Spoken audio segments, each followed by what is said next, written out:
Hello everyone, in this video we're going to be walking through how to catch a gopher, and to do that we're going to be making use of these cinch gopher traps. So I'll walk you through how to arm it, how to place it, and how to take care of the body when you're done. So stay tuned to the very end for that part, and I'll see you guys soon. It has two little arms right here that dangle, so you want to just have it like this before you begin. This piece right here is the trigger. So the trigger, as you can see, gets pushed this way, and then these two arms right here are what actually kills the gopher. So the way you arm this trap is you're going to be swinging this L-shaped shaft over like this, and now you can see that it's open like that for a gopher to walk into it. So once you do that, you're going to hold it down with your thumb, and it's a very strong spring.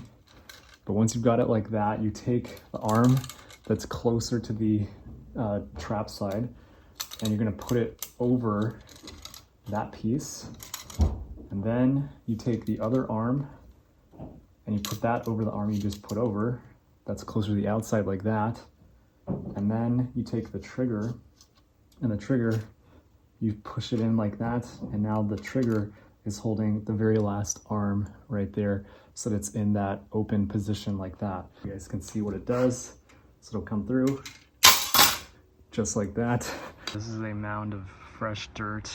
You can see how there's like a ring right here and right here, so I have a pretty good idea of where the gopher hole is. But what I'm going to do is I'm going to take a shovel, because we need to expose the hole to actually put our trap down into it.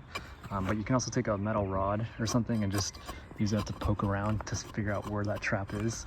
So you can see that most of the dirt is to the left of the hole, so that means most likely the tunnel is going this way, because they'll push the dirt out away from it. So probably got like two tunnels right here coming this way. So I'm going to try to basically open up this one, and then what happens is the gophers come around to inspect their tunnels, and when they see light in it, that's when they'll investigate. That'll be what sets the trap off.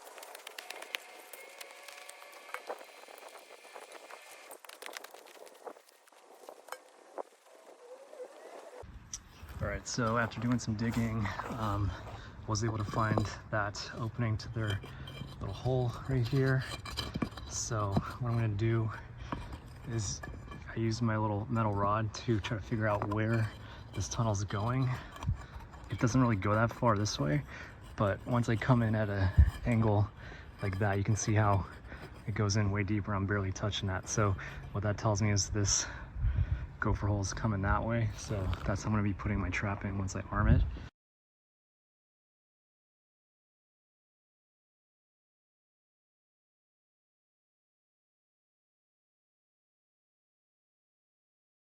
So you can see that the arms have released, and that means our trap is sprung, and I'll show you guys taking it out.